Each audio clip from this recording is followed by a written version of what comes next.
you guys for the next meeting. You got a problem if we extend it to 3?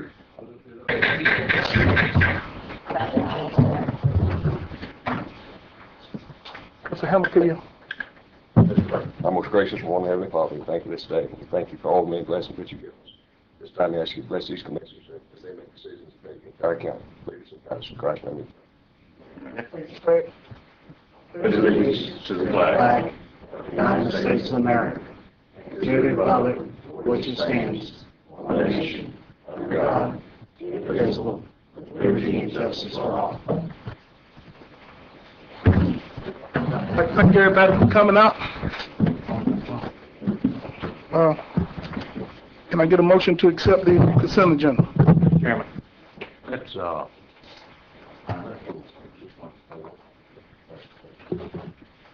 25. 24 through 31. Okay. Want to go over that now, or do you want to just go ahead and accept the...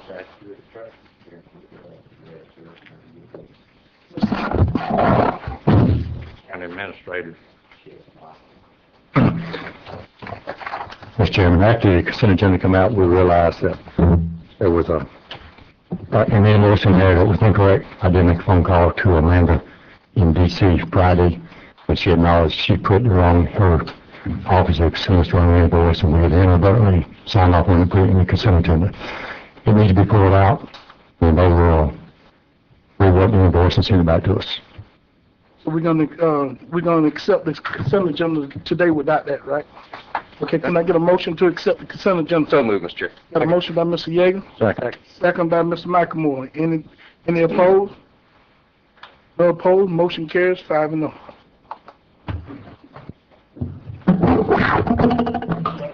Mr. Chairman, I'd like to wait. When it's my turn, I'll go ahead and address the agenda policy. Public hearing, Mr. Attorney. Thank you, Mr. Chairman. Good morning. The public hearing this morning, Mr. Chairman and Commissioners, is with regards to land development regulations. As you all recall, we had voted several months ago to accept a grant to sponsor the revisions of your LDRs. Since that time, Mr. Richardson and the Planning Board have conducted several public meetings and put the LDRs through an extensive review and amendments. You have all received a copy of that amended package. The Planning Board has met most recently as last week to finalize the recommendations to you all. And they voted unanimously to recommend the packet that you've all received. One of the requirements of the grant was to have this process completed prior to the end of June. Most recently, David had advertised today's public hearing for your consideration of these LDR amendments. Originally it was noticed for tomorrow, and then when the commission moved their meeting till today, the county staff, David, myself, went out and noticed the change to have the public hearing as well today. What I'm going to do, if I can, Mr. Chairman, I'm going to ask that we turn it over to David, and he's going to give some general comments with regards to land development regulations, and then we can focus on any areas that you all have particular questions on. Following that, if we can open it up to the public comment and entertain those, and then after the public comment, we can then revisit and possibly consider the ordinance, and I'll read the ordinance by title for your adoption if the land development regulations are amended. As we go through, if there's language you want to add or remove, we can do that through a vocal vote from what David and the PDRB has provided to you. We won't change the title or the language of the ordinance as it's proposed, and then we'll go forward from there. So, any questions from the commissioners on how we follow? David, if you can.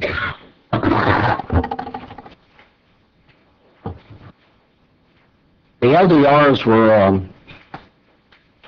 a mandate from the state of Florida under 163, beginning in 1990 when the comp plan was first adopted, and you had a certain amount of time to adopt it. Our LDRs were not adopted till 1993, and they were amended in 1996. And what LDRs are the policies for implementing your comprehensive plan. And your comprehensive plan is always the authority over your LDRs. So that is the number one document, then it filters down. What we've done today is we've tried to, as time goes, since 1996, we've lost a mill. Our community has changed. We're more tourist-oriented instead of industrial. We've had a lot of changes, and we've all seen them.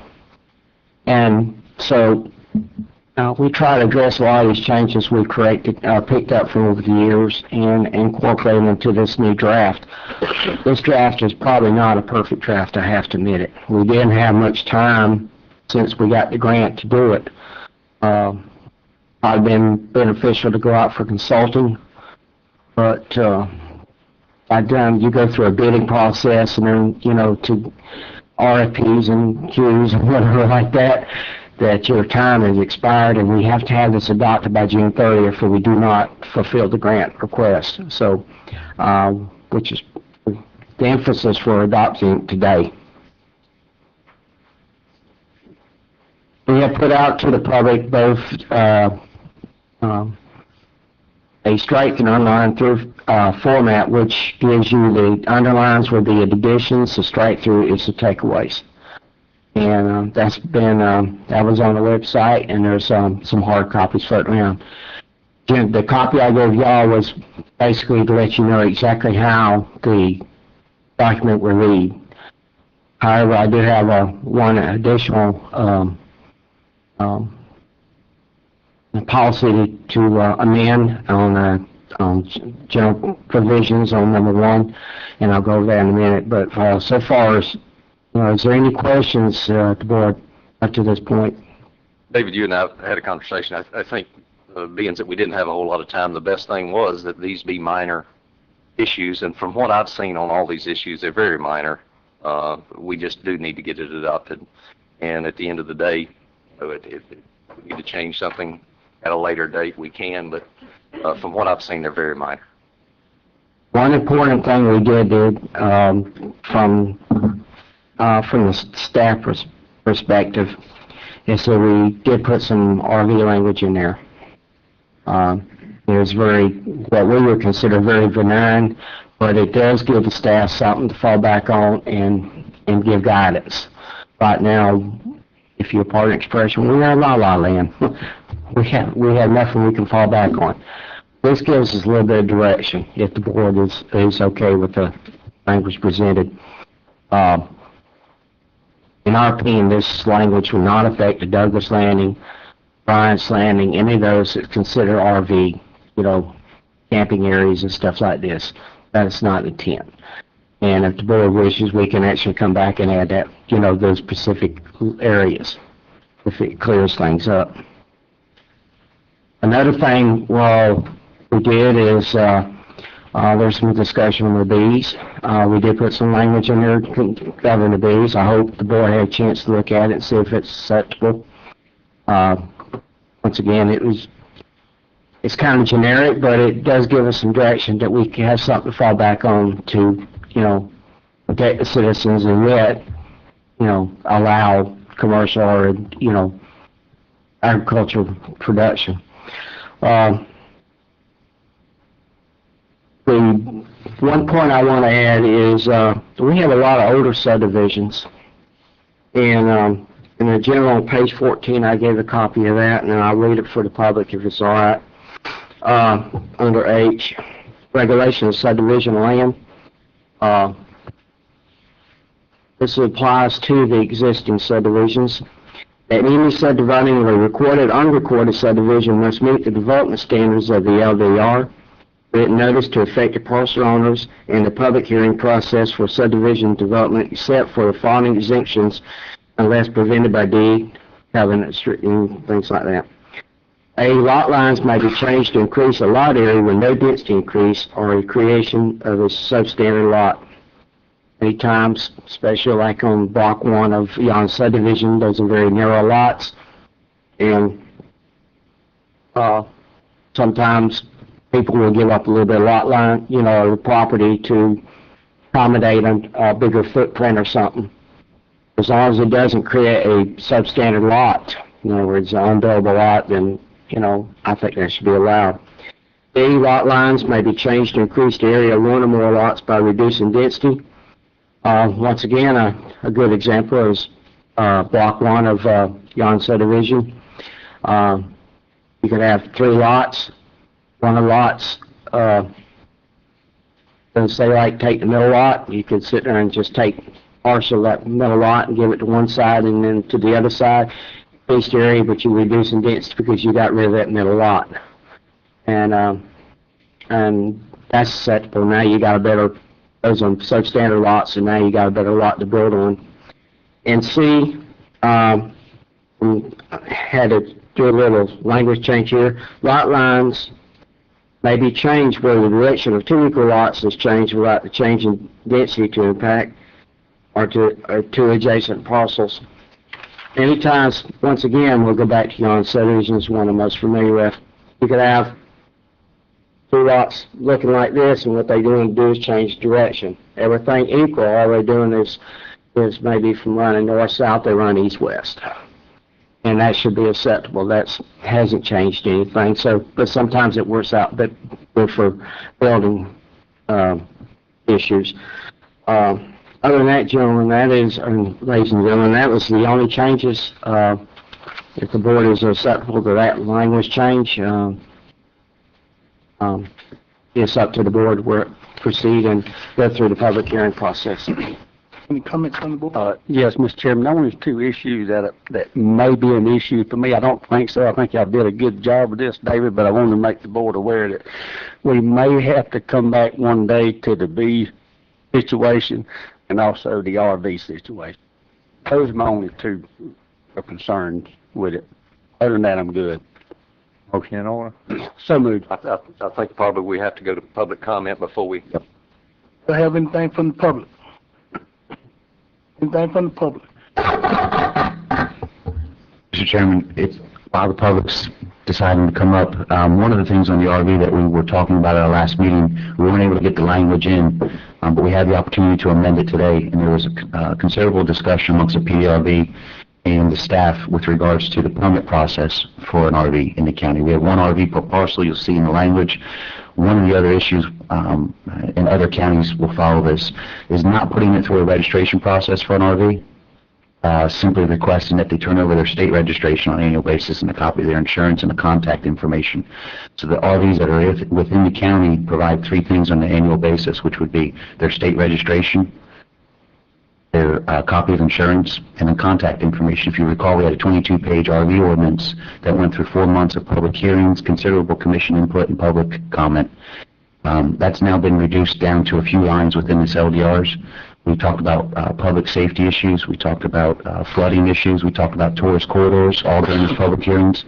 One of the things that stood out to us amongst the PDRB discussion was, how do we know during inclement weather or hurricanes, how do we know how to contact these folks after the storm comes through and there's flooding? How do we know whether the RV was registered and whether it was insured? In extending that public safety concern, we wanted to ask also if you would consider including a registration process, not setting a fee. Would be subject to the commission's approval on an annual basis, but nominal amounts that the county staff have 3 things on file, which is insurance, registration, and a contact. I touched on that just a little bit. Mr. Attorney, I hear you, and another issue, another problem that we have is these houseboats that's on the river over there. I've addressed this before. They're not registered. Nobody knows who owns them whenever they sink in the middle of the river. That causes a safety problem.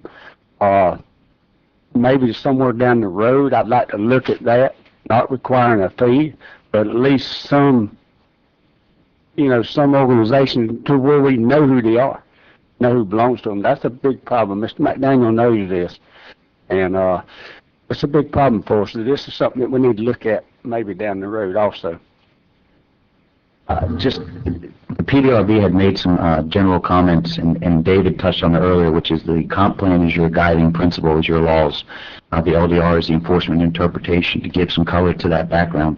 The PDRB had made some recommendations and discussions during the last couple of public hearings the last 2 months that are more appropriate for a comp plan review and amendment.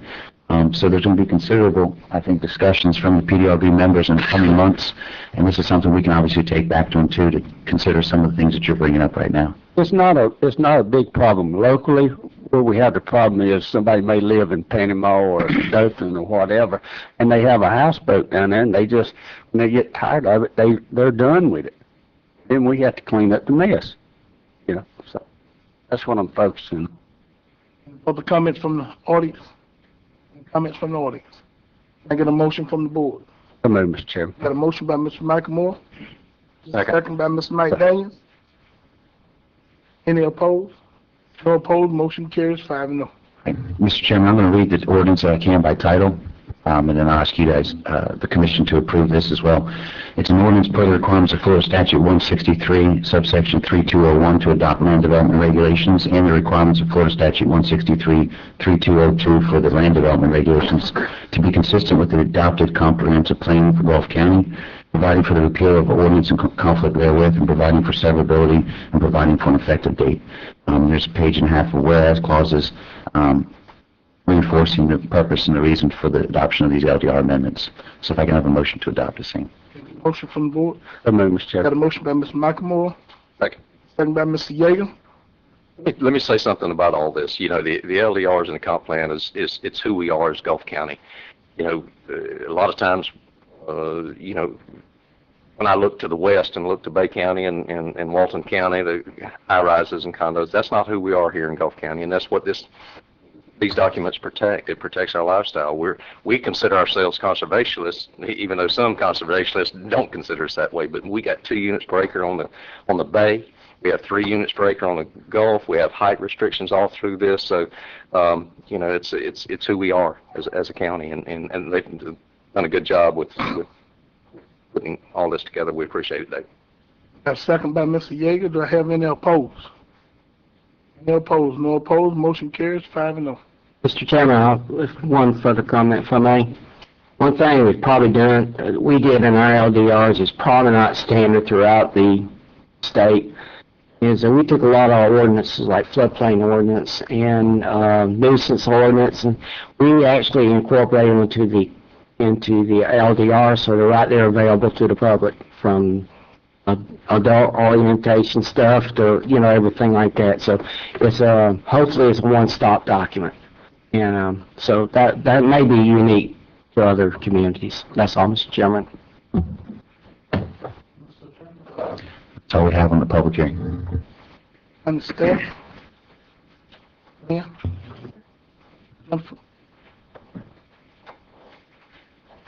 Good morning, Mr. Chairman, Commissioners. I just wanted to give you an update on the producer who was in town last week. We had a great week. He was originally supposed to stay for 2 days. He stayed 5 days. He was very respectful of the community and the people in the South Gulf County Fire Department. And the next steps will be he will be putting together that sizzle strip that I will be able to approve or disapprove prior to him pitching the concept of the show. While he was here, we were able to go to the northern part of the county and go out with a new company called Tupelo Bend Gator Safaris, and we experienced gator hunting, which was my first time, and we spent much of the day Saturday out there, and Chris Ailes, the producer, has asked me if we could get permission to develop a similar type of contract for that concept and following that company. So it would be similar to a contract for him to put together a sizzle strip that I would be able to approve and pitch to the networks. And I've spoken to Jeremy a little bit about this, and the producer has asked that I work towards that type of contract. I've said all along that that's where they need to go, and that's better than Gator Boys or Duck Dynasty or anything else up there. Well, it affords me the opportunity to make sure that Gulf County is perceived in a good light, the brand is protected, and that, again, I would be able to approve anything prior to him pitching to me. And that's another thing, Jennifer, I want you fully involved with that process. I mean, you're the one in that brand, and that needs to certainly be protected. Mr. Commissioner, since our meeting, our last meeting, you had all authorized that sizzle reel. and I worked with the producer and Jen to get that contract together. Just so you all know, it was subject to attorney review. Some of the provisions in that contract that have now been signed for South Gulf Volunteer Fire Department was that Jen Jenkins, as the TDC Executive Director, would have final edit approval. So anything that comes out of Gulf County with regards to this contract that's already been done, Ms. Jenkins has final approval on. Also, any and all persons on those sizzle wheels need to sign a consent and waiver. So those have all been secured by Ms. Jenkins and can be turned over to the county. I just restate my comments from 2 weeks ago that there's exposure and liability issues. I know that you're requesting another contract to be done, and we'll get it done as quick as we got the other one done.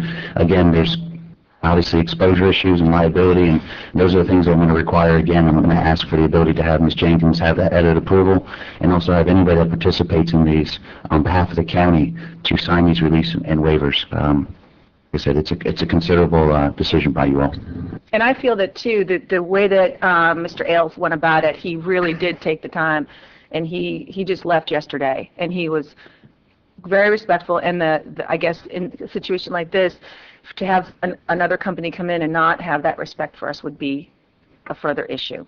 I met him down there at the Raw Bar, and he's a genuine guy, and I think it's as long as Jennifer's got edit approval, I think it's something we need to do. I think it'll be good for Gulf County.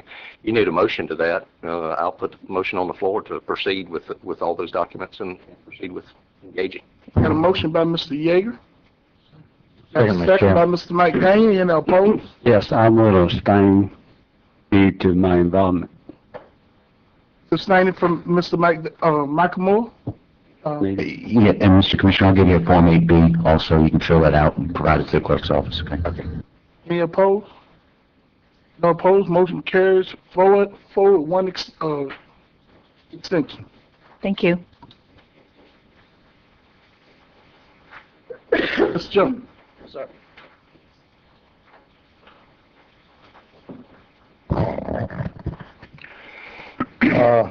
I need to have the chairman sign the small county grant for FY14. That's coming up. So moved, Mr. Chair. Got a motion by Mr. Yeager. Second. Second by Mr. Mike Daniel. Any opposed? No opposed. Motion carries 5-0. Okay. More and more I'm going to be using that as we move towards a transition to a transfer station. For a few weeks now, we have been practicing our recycling, our cardboard, and we've got 9 or 10 bales out there as it is, and I've got maybe 20 bales of plastic. First off, we got to sell the stuff, so I'm going to be checking around to see where I can get the best price for it, and I'll bring that back to y'all on what I find. We might find just one place that would consistently give us the best price, or we may have to play one against the other or whatever. But we'll do whatever. But I'm going to be bringing that back to you when it comes time to sell. In our recycling efforts, a lot of the things that we get coming in are mixed. So we have to dig out our recyclables. What I'm going to offer you, and this is just food for thought for right now, until I work up the math, I would like to give a discount for bringing in recyclables that are pre-separated. Just on those recyclables. Not on everything, but just on those recyclables. I think that would give them an incentive to dispose of them separately.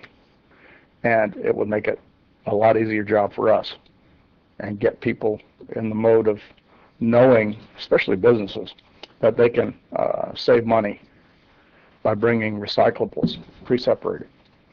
Okay, and I'll be bringing some figures to you when I get them worked up. This just cost accounting. I can do that in my sleep. That's all I have. Hey, one question from Mr. Danford. Joe, Yes, sir. thank you for coming this morning. On the recyclables, you said you were going out and about selling them. Yes, sir. I don't want to sell them for $200 and it costs us $400 to deliver them. Will they come and pick it up on site? They'll come and pick them up. Yes. That's what we want right there. Let them come. We don't Yes, want to sir. have to go to them. Okay. Yes. Thank you. Marshall.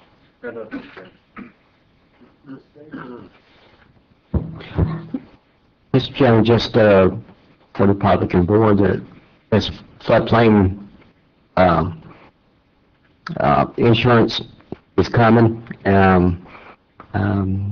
There's a train wreck coming, and I don't know what to do about it. Just to warn the public to be aware of it and be prepared. The more I learn, the more frightened I get, and that's all. Just for the public knows, this is not the board's action. This is federal government. Mr. Chairman, first item I have, I just wanted to, Marshall had submitted the Ashbrook contract in your consent agenda, and I had reviewed that. I had a question posed to go back and look at the term of that contract, so I'm going to look at the contract term. It does have the ability to renew. I'm going to go back and look at the original contract. There was a question whether or not, with the hurricane season, if there's an ability to extend it more than the 1-year renewal each year. So I'm going to go back, revisit that issue, and then report back to the commission. You voted today to renew it subject to that 1 year. We'll go back and look and see if there's an ability to extend it further. That was in comment. That was my question to the county attorney. Is this the contract's been in place several years? We never use it unless we have a hurricane, and God forbid we have one. So, as far as extending it, I'd prefer to extend it a number of years. So, we just have never used it before, and so it's a reputable company. But at any rate, that's just a thought. And he's One of the things we're looking at, Mr. Commissioner, is that FEMA actually started a new pilot program. They did a pilot program, it worked out fine. They never initiated it, so it dropped away. Now they're starting another pilot program. But anyway, what the federal government looks at is how often you go back and send these contracts out for rebid. And that's what they're looking at now. So what we've done, we've run through that time period. So what we want to do now is to go back out for RFP on that contract, and we'll go back into it, and then we can have a renewal process, or we can just go ahead and set the number of years, or whatever y'all want to do. But right now, I think to stay in favor with FEMA, because we need to do everything we can, because they're turning their backs on local government, and so we need to do everything we can to close up those loopholes so they can't hurt us later on. And this is just one of the things we're doing. We're going ahead and taking it on out to the end of the year to get the hurricane season. We'll go out for RFP, and then we'll go through the cycle again. Good information. That RFP, we can get Marshall's input in terms of the terms that will probably be allowed by FEMA as we go into next year, so we can put that in the scope of services. The second issue is with regards to your vote in the consent agenda on the 11th of June. You had all voted to give the authority for October 1st for the termination probation services. On June 12th, I had issued that letter per the Commission's instructions, notifying the vendor of October 1st. Following that date, the vendor got back with us and indicated that August 10th would be their last, exercising the 60-day termination without cause. Since that time, in the last 12 days or so, there's been some concerns that I've encountered, and I'd like to ask for the authority of the Commission to amend my original notice for October 1st, if the vendor now changed to August 10th. I'd like to ask for the authority to amend my original notice and do it with cause, which is a 15-day termination of these services, so it can be an immediate transition over to the county. 15 days from the 11th of June would be the 26th. From my understanding, my discussions with the judge last week, July 3rd, there's a large docket coming up. In order that there's a smooth transition, there's a considerable amount of possible probationers coming up in July. For that smooth transition, I'd ask for the authority of the Commission to amend my original notice and invoke the 15 days with cause and get that notice out to the vendor so we can immediately begin that transition. So we'll have that taken over by the beginning of the month. So moved, Mr. Chair. Motion by Mr. Yeager, I'll second that motion. second by Mr. Mike Daniels. Any opposed? I just want to be certain with Mr. Butler and Mr. Novak that you're confident that we are set up to handle these probation services and that the county is protected going forward. I am. Any opposed? No opposed, motion carries 5-0. Mr. Chairman, the other item I have, if you all keeping track, the Supreme Court this week is going to be deciding a decision on the Voting Rights Act. And obviously, Gulf County, in the last couple of years, the Voting Rights Act has come up and it's been in discussion.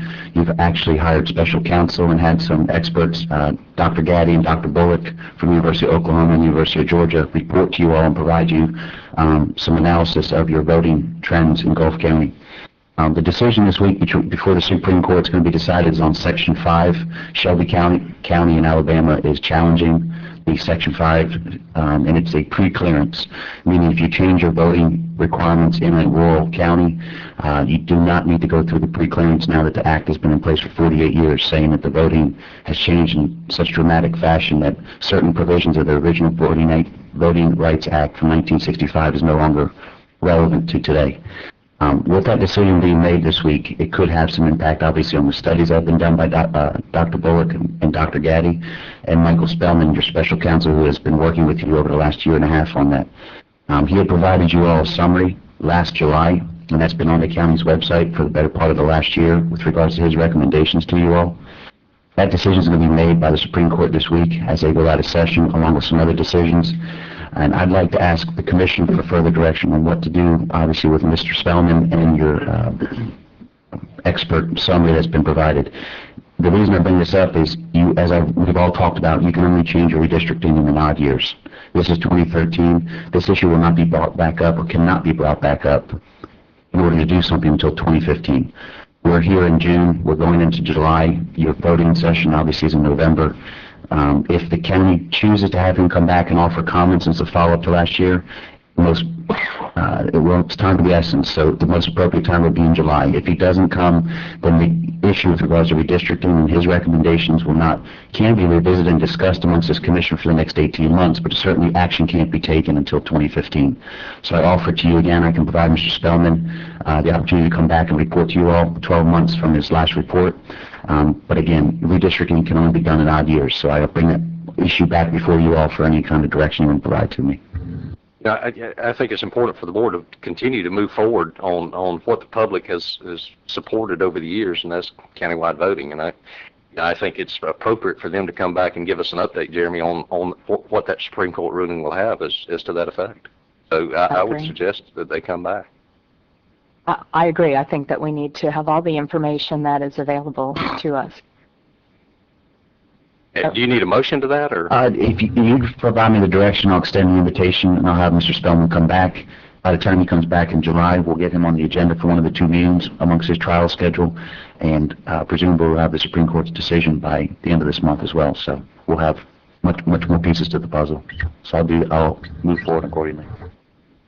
That's all I have, Mr. Chairman, at this time. I have nothing.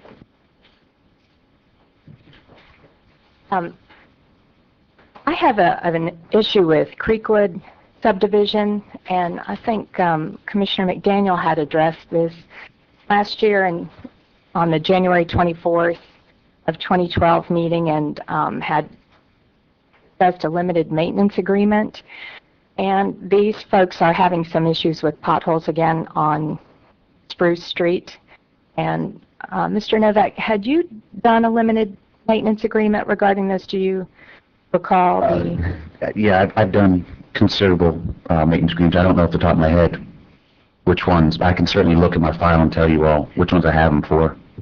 And if we don't, I could certainly try. And Mr. Lewis went out and looked at Spruce and said that it could possibly be an issue for emergency vehicles coming in. And I would just like to ask the board again for the same thing that Commissioner McDaniel had requested regarding this subdivision and the limited maintenance of those potholes on Spruce. They are not the same potholes. That's a different location, but the same area, different street. You got Creekwood and Creekview. This is Creek.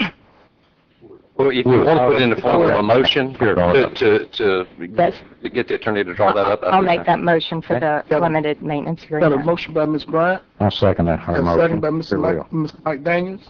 Any opposed? No opposed. Motion carries 5-0. And my other issue is the proposed agenda policy that was placed in the information packet for our last meeting. I wanted the documents to be placed again in the agenda, but they didn't make it in, but I can provide them to you. I think that this agenda policy is important as a communication tool communicating to the public what we will be discussing at our commission meetings so they know whether they need to attend or not. It's difficult for the public to attend and take off from work, but if it's an issue that's important to them, they'll know they need to be here. It's a communication tool for staff because the staff will know who needs to be at the meetings. If they have something else they need to attend to, they might not need to come to a meeting unless there's an issue on the agenda that applies to them. And it's a communication tool to the commissioners. The form that I have proposed has a section for the requested motion so that we don't have to use that motion, we can amend it, but we'd all be looking at the same thing. And I think that it would help Ms. Summers when she does the minutes. It would be a little bit more clear. I think it would be more efficient because if the staff has to sit and talk to 5 of us one by one, this would save a lot of time. You could review what they're asking for and then just follow up with questions. And it provides continuity in the sense that if something happens to a staff member or if they leave, there are written documentation there that people can refer to, anybody who would come in and either fill in on a temporary basis or take a position. Now, I realize that putting our staff on a new deadline that they're not used to working under is asking quite a bit to go just full out. So what I'm asking today is not for us to approve this as our policy, but I'm asking for the board to consider letting us function as if it was our policy and try it out.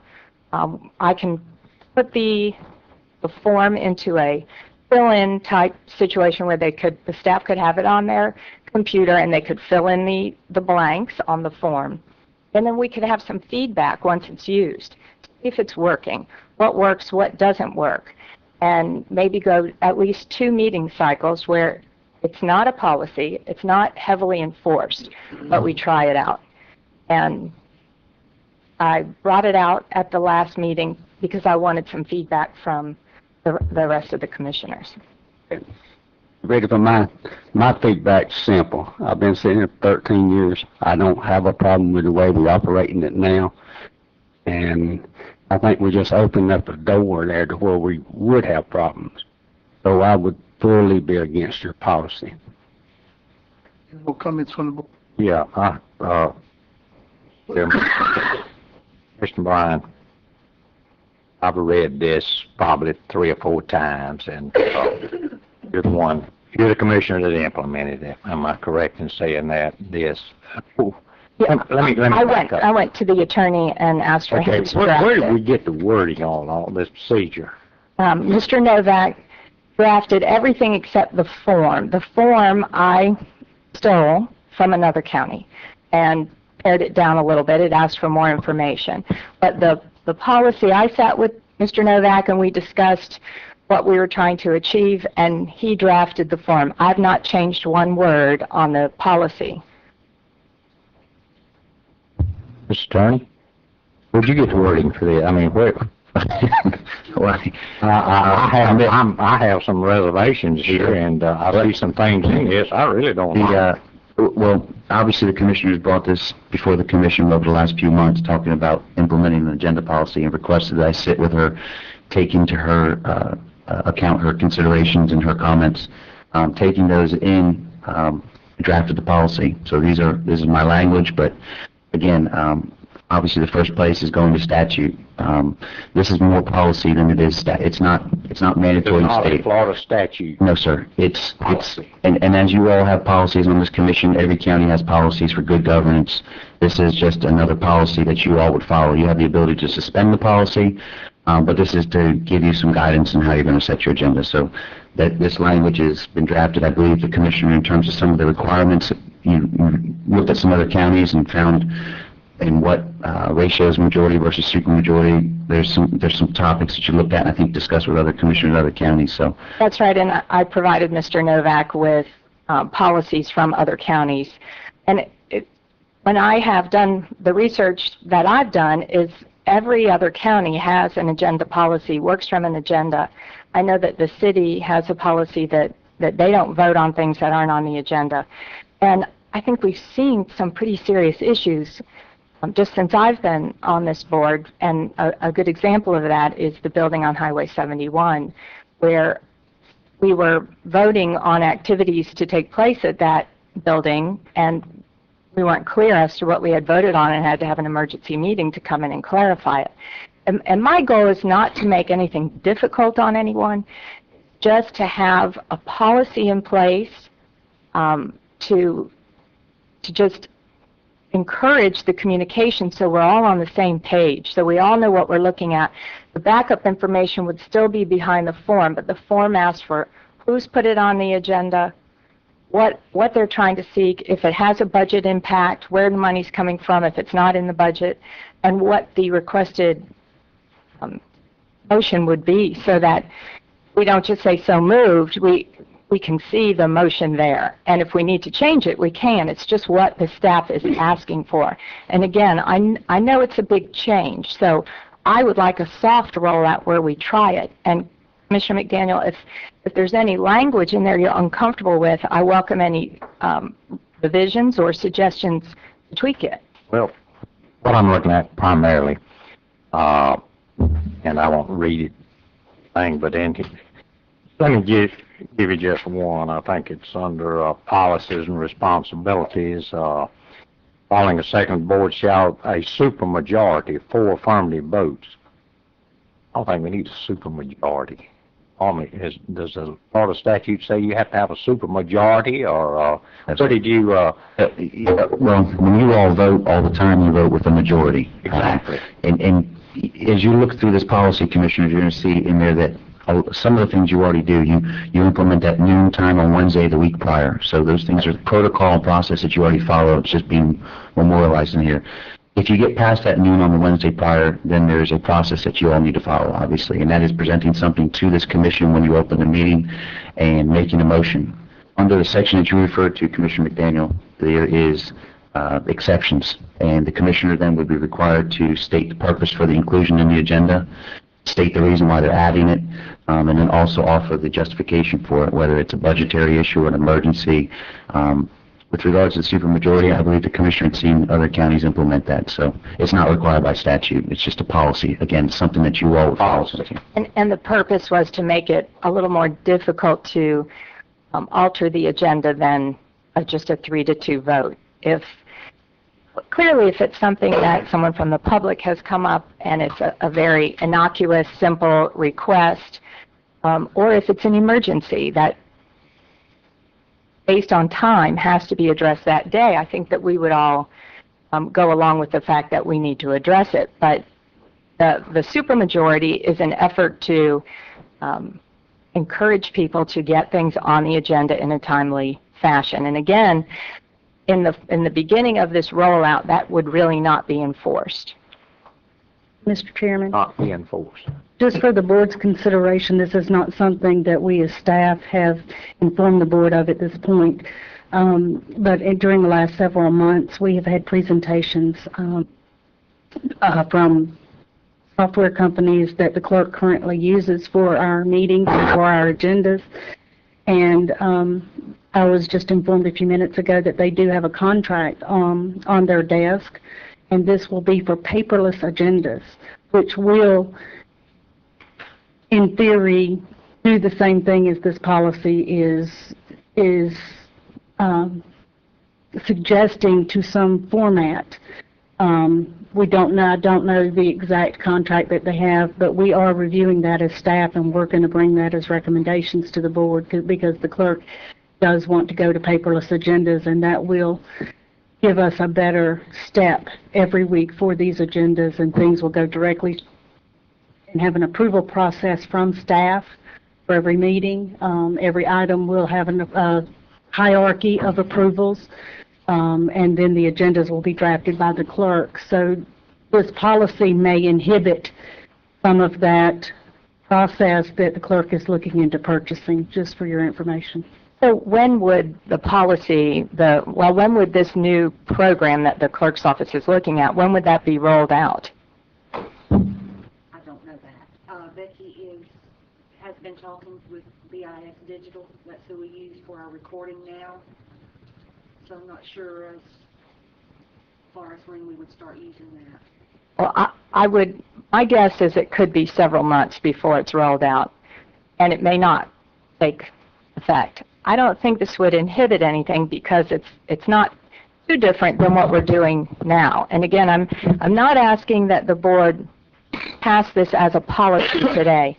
I'm asking that the board ask staff to start working in this direction, start implementing this form, and then I'm happy to work with any staff members and get any feedback that this isn't working, and they don't have to fill in every section of the form, but it encourages the information that we need as a board.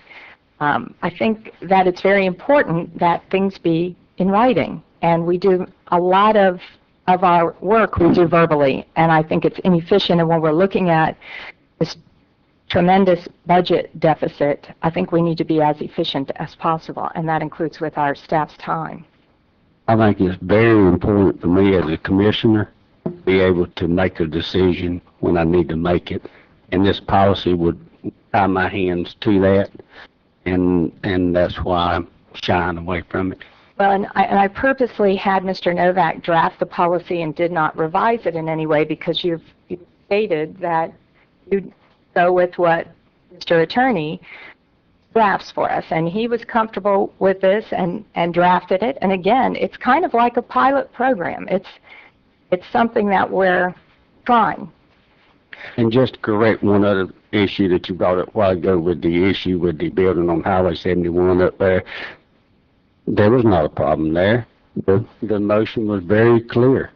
It was very clear. So Well,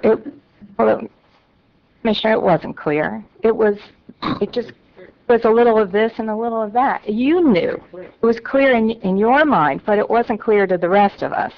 And that's the issue. We all are individuals. So when something is spoken to us, we all hear something and we process it, and it may not all be the same. Not that any of us are right or wrong, but it may be different. And when something's in black and white in front of you and you can see it, we all know we're looking at the same thing. Okay, I'm done. You know where I'm at. Yes. Let me just say, when you brought this up, and I'm all for as much transparency as we can have. I mean, the more transparency, the better off I am with my constituents. But this is too restrictive, and when you brought this up, that's one of the things that I talked about was, look, we've got a policy now, and we follow it, however minute it may be, but it's too restrictive. I'm like Commissioner McLemore. I need to make a decision sometimes based on what a public member of the public brings forward, or our policy is you can't get it in the agenda after 12 o'clock noon on Wednesday. That's another whole week before you have an opportunity to bring up something. And it's just too restrictive, I think. As I travel around the state, and I do with Small County Coalition, and see some of these small counties don't operate like this. I think it's appropriate for a larger county, but I'm like Commissioner McLemore. We need to make decisions sometimes based on our constituency that we already are familiar with. If you put everything on the agenda, sometimes the people that might have a comment on that may not be the majority of your constituency in the first place. We as elected officials, and I've been elected 4 times, and I think Commissioner McLemore has, we as elected officials have a responsibility to make decisions based on research that we've done with staff and other things, and sometimes that's within that week's time that you can't put it on the agenda. This is too restrictive of a policy to the point that we put in there a 4-to-1 vote to deviate from that agenda. And 4-to-1 is, you can change that with a 3-2 vote if you wanted to. That's a supermajority is I just think it's too restrictive. I want to be able to understand my constituency, which I think that I do. And I think at the end of the day, if we're restricting ourselves where we can't make a motion when a person comes before our board that needs something minor, that's a problem. And I think too, as I look back in the past, the majority of the time, if one of the commissioners has an issue or says, look, I need to talk to my constituency some more, or my focus group or whatever, I mean, all of us have them. I have the CCA that's very involved with me to the point that I probably get emails on a daily basis from them on different issues, you know. But at the end of the day, it's too restrictive for me. It's worked in the past. This has worked in the past, and you know, it's just too restrictive of a policy. Well, you know, most of these issues that come up that we vote on with no preparation are really not an emergency. You stated yourself that you were working on an issue for 2 to 3 months, but you know, it easily could have been put into written form for us to look at. The same thing with the recycling program. A very simple one-page with the details of what the recycling program consisted of, and that probably would have passed the first day it came out had it been written that Can way. I speak to that? But There was emails that had that deal in there that was passed around for a month that all of us had the opportunity to read, and that's what I'm saying. Commissioner Yeager, the small counties do operate this way, the cities operate this way, the school boards operate this way. Now, I'm willing to ask you today to just ask the staff to work with the policy without the supermajority issue, without us voting to change the agenda. Ask the staff to start using the form, which I think would be a very good communication tool and possibly a step in the right direction. And I think that we are elected to make decisions, but why do they have to be in secret? Why can't it all be out in the open? Why can't we They're not go in out of secret. our way to put They're not in everything out secret. there for folks to see? That's something that you should never say. They're not in secret. We work with staff. Every one of us have a responsibility to staff and our constituency. And when we do something wrong, you know what? They're going to elect us out. They're going to vote us out. We're elected to make decisions, and if we've got to do a focus group before we make every decision, then they don't even need this board. They just need the public to vote on it. For a focus group, I'm just saying, why can't things be placed on an agenda? You go to these FAC conferences and the classes, I don't think that you're implementing what they teach us in these classes. The folks in this county pay for us to go to these classes, and what I'm taught, I haven't been through them all. I haven't been through all the beginner classes yet, but the ones that I have attended, this board is not implementing what they're teaching us there. I just disagree. Anything else from the... Mr. Chairman, don't we need to settle this today, once and for all? Well, the way I feel about change, government is already slow. My God, we're slow. And I don't want to slow it up no more. I mean, some projects we be working on 2, 3, 4 weeks, dealing with, you know, agenda problems. So I don't want to slow it up. Now, if this is going to slow up the process, and from what I'm looking at and understanding, it's going to slow the process down. I don't think it will slow the process. I think it will make it easier on staff to communicate to the board what they want, and easier for each commissioner to communicate to the other commissioners what they want, because it's in writing. We can't sit down and talk to each other about what we want in this room until we're here. Why don't we do it like this? Why don't I make a motion to kill this issue? We've heard it for 2 months now. You know, we've all spoke on it. I will put that on the table. Well, I'm going to supersede your motion with a motion that we just ask the staff to start using the form. Okay, that's good enough. I'll back off on my motion, because I do make no need to put a motion on the table. Thank you. I got a motion by Ms. Brown. Can I get a second? I got a motion by Ms. Brown. Can I get a second? All right, well, you know, I want the public to realize that they are paying for this board to go to educational courses all over this state, with the exception of Commissioner McLemore. He doesn't go. And we are not implementing what they're teaching us at these boards. And Commissioner Yeager, your name is all over the training materials. Absolutely. I disagree. I'm going to disagree with that, too, because I'm going to the classes, and I'm going to be honest with you. Our class is about like this. I mean, everything that they talk about in that class is, I mean, everybody don't find everything useful. But there's a lot of stuff that have been going on in those classes that I have found very useful. So some of the things, it don't fit St. Joe standards because it just don't fit us. I mean, when you're sitting in there with a commissioner from Miami who's talking about she got a $10 million budget, she got more than we all got together. You know, so certain things don't fit, certain things do fit, but the classes have really helped me. So I put it like that right there. Well, I'm finished. So we had a motion on the table. It died for lack of sight. I'm finished. Yeah, Mr. Chairman, I'd like to call Miss Jennifer up. This is an issue that's been going out there. I've been hearing it for 2 or 3 months now. I want to try to clean this issue up, clear it up with the public, tired of hearing about it. But Miss Jennifer, who requested the use of the TDC building for the Republican Party to hold a meeting there? Who requested that? The request came through Ms. Alsabrook. Ms. Alsabrook?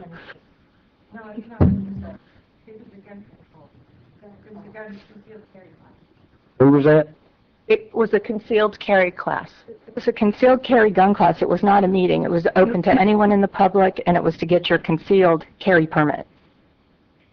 Who sponsored it? Yeah, who, it was a paying event, was it not? Did you authorize that, Ms. Brown? No, I didn't. I had nothing to do with it. I attended. I was a student, but I had nothing to do with organizing it. I believe our gun instructor organized it. But I'll tell you, we did not have a meeting there, but there was a gun class. That's an issue. We can't, I assume they went through the proper channels to reserve the room for the class. It was open to the public. I've heard about it a little bit from the public, and I've kind of just talked to Jennifer, and let's not do that anymore, but I've heard a little bit about that also. We cannot authorize the use of a county building or any organization to hold a whatever type of class, especially when they're charging. I understand there was a fee for that. And so, I've cleared it up with Jennifer to make sure that doesn't happen again in the TDC building, but my question, Ms. Brown, you were a member. Did you pay? Yes, I paid for the gun class, yeah. So you should have known then that TDC building was against policy. Well, as far as I know, that they went through the proper channels. Mr. Novak, do you know if they reserved the building properly? I don't know who reserves the facility. I know from, I think there's a standing policy both between the city and the county that they voted over a year ago that there's to be no renting of any of the facility. They brought that issue up before the TDC, I think. I don't know if it was 11 or 12, but they voted amongst that TDC not to put it out there because there was weddings that were requested to use it. There's people in the community that wanted to rent it, so Jennifer, is that the case that no one uses the building? We allow the PSJRA to use the conference room for their board meetings, and if a request comes that's outside of that realm, or if I'm not involved in the meeting, then typically I go to Mr. Butler or Mr. Novak to, let them know what the request is. In this instance, Ms. Alsabrook asked me about the seminar, and the next day when she came in, I told her I had asked her to give me time to speak to Mr. Novak, and the next day she had said, no, don't worry about it, we're not going to hold the seminar here. And then somehow it was scheduled through my staff. And, I don't know how that happened. I wasn't aware of it. Well, I know I've attended many different meetings at the facility, and I'm not aware of any breach of any policy. But if there has been, then I'm sure that the gun instructor and the Republican Party will be happy to clear that up. But I don't think anyone's aware of any breach of policy. well, I think we're aware now. Well, And I was and we aware will earlier, address and- it. Yeah, and that's what, I think that's what Commissioner McLemore's doing, is addressing it to make sure that those type things never happen again. If we start opening that up, then what's going to be next? I think the policy is there. Somehow it happened anyway. We just need to make sure it doesn't happen again. So what's the policy on the Honeyville Community Center? Is it to have the same policy? They lease it.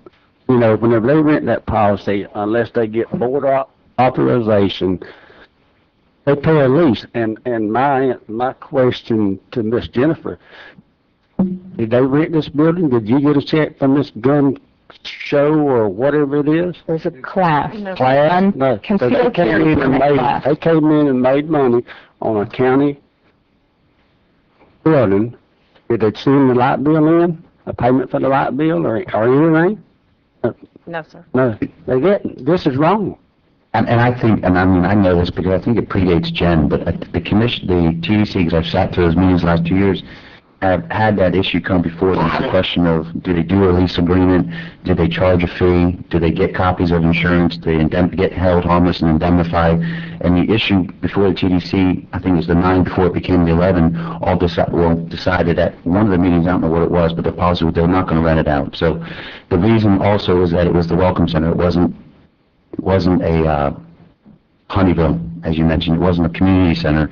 I think the boardroom has meetings in it, but I don't know if the Welcome Center functions for rental purposes. And I think they made that decision. If it needs to be ratified here as to solidify what the TDC's already decided, then you might all want to invoke that. Well, and I'm certain that the Republican Party has no idea when they asked to use the room, if they weren't told that there was a charge or that they weren't permitted to use the room, then I'm sure they had no idea they weren't. Nobody tried to bend any policy, and I had nothing to do with arranging the class. I think it was very clear when Miss Jennifer told Miss Austinbrook that she would have to get with her attorney on this, and she'd give her an answer.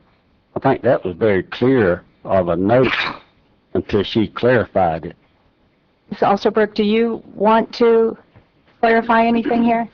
I think what we understand what the problem is. We understand what we did wrong. Why don't we just, leave this alone? It's not do it again. It's just that simple.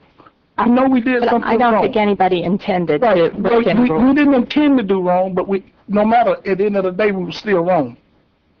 So what I'm trying to say is, instead of us sitting here beating up on different ones, let's just get with Miss Jennifer, let her know that kind of stuff can't go on, and let's not let it happen again. She did her job. She did her job. I understand that. It was a breakdown somewhere. From what I'm listening, it's been several months. We got a breakdown somewhere since they held the class, and I hadn't heard anything about this until today. That it was an issue. I'm happy to shed light on that. I visited with Jennifer about having the class there. It wasn't a rental situation.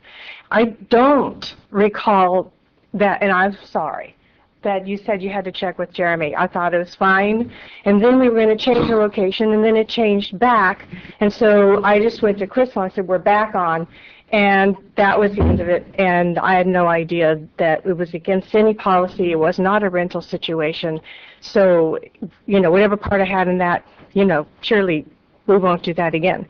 And while I'm here, I was going to come up later. I wanted to let you know, I wanted to first thank you for your patience and consideration and all this moving thing. And I want to let you know that last Tuesday the city did approve PSJRA move. On Thursday, the county, Jennifer arranged for the county to come and pick up my stuff. They did a fabulous job. So I moved out. I moved into the other facility. But mostly I wanted to say that what a pleasure it's been working with Jennifer and in the same building with her staff. I want to commend them for their professionalism and for the benefits that they provide to this county. I'm there a lot of the time when maybe only one or two others are there, and they work diligently. I've never seen them anything less than the very most professional, and you have a fabulous staff. I will miss that camaraderie. I'll miss seeing them every day, but I look forward to continuing collaboration. So anyway, thank you. Thanks for all that. Thank you, Jennifer. Mr. Chairman, we've discussed this, and I think it's out now. I think, it's clear now, and maybe we've cleaned up some issues for the public. We all make mistakes. I understand that, but we'll continue. So I'm done with it. You're doing a wonderful job. You're working very hard. And I always say when a person works very hard, work all the time, you're going to make a few mistakes. Stuff don't slip back. This probably wasn't even a mistake made. You probably just didn't know. I will go back and look at my council amended the policy, and I'll be sure that I'm clear with it and I can present it to you in next meeting. I think that would be appropriate. Just present it to this board, and we'll adopt the same policy as TDC. Okay. Mr. Yeager. Well, I just wanted to say that Jennifer had talked, we got a kiosk built down at South Gulf, Salinas Park, and it's worked out really well for informational purposes for the public and for the fire departments and all those kinds of things, and it kind of it grew into the thing that Jennifer says, hey, this would be good maybe in different districts and different locations, and so I'd like for Steve to get with Jennifer and let's figure out, you know, where we need these kiosks for informational purposes. We've talked about Indian Pass Boat Ramp in my district, but I know that there's other areas that those kiosks, they really look good. If you get a chance, go down to Salinas Park and look at the kiosks that built. Steve and their staff's done a great job at building those, and he was in here a while ago. I don't see him now, but oh, okay. Pictures of it as well. Yeah, there you go. So if any of you think that you've got a place that they would be good for informational purposes, get with Jennifer, and I'll get Jennifer to get with Steve and wherever we need those. Let's find the money to put those in all locations, because it kind of standardizes. I know Jennifer's helped me down in South Gulf County with standardizing some of our signs at our access points and all those kinds of things, and it sure looks a lot better. So if you get a chance, ride down to Salinas Park on the bayside and see that kiosk. That's all I have, Mr. Chair. I'm good, Mr. Chair. First of all, Steve, I want to thank your guys and you and your guys for the hard work that y'all guys did on that outside bathroom over there at Peters Park. The bathroom was completely out of order, but you guys got everything back in shape, got it. And I just want to give you props on that. I thank you for the hard work that you guys been doing out there.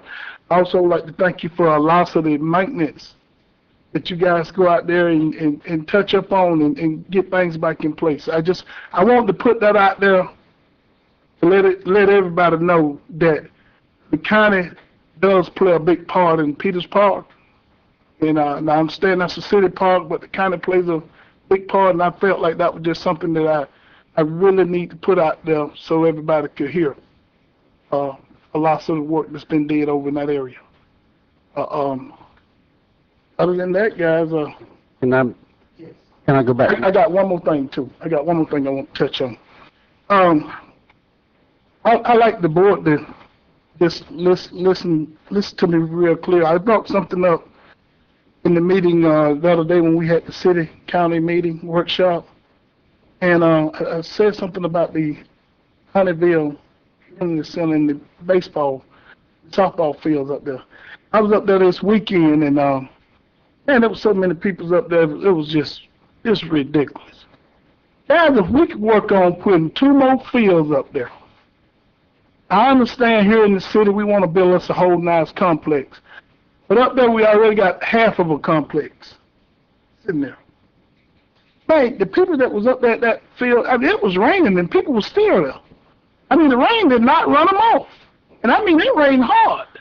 But if we could put 2 more fields up there, guys, we could bring a lot of stuff into Gulf County using that softball or baseball. I mean, I'm just looking at it this weekend, and I really feel the Board of County Commissioners took a serious look at it. That's up in Mr. Michael Moore District. I'd like for him to take a serious look at it. We need to put 2 more fields in that complex. And it's a nice complex. You got the community center there, wonderful building. That whole area just looked great up in there. We had 2 more fields. I think everybody enjoyed that too, Mr. Chairman. It was a district tournament that I think the Wee Wall girls wound up winning. And actually, it's still going. It's actually a 4-day event. Started Friday, Saturday, and today they're winding up today. But Mr. Smiley's correct. I mean, it was wall to wall. If you want to bring people into the county, you need to get involved with that. I mean, and I've been preaching this for years, but that's where it's at. And the directors, the tournament directors and all, he's assured us, Mr. Collinsworth, he's back there, he's a coach, he knows what goes on up there, but he's assured us that he will bring the state championship here if we had 2 more fields. 2 more fields. It is a big deal. If you were up there this weekend, you would have saw that it was a big deal. Yeah, but anyway, it's all good. All good. Do we have anything else? Anything from the audience? Any comments from the audience? No comments from the audience? Can I get a motion to adjourn? Got a motion by Mr. Michael Moore? Second by Mr.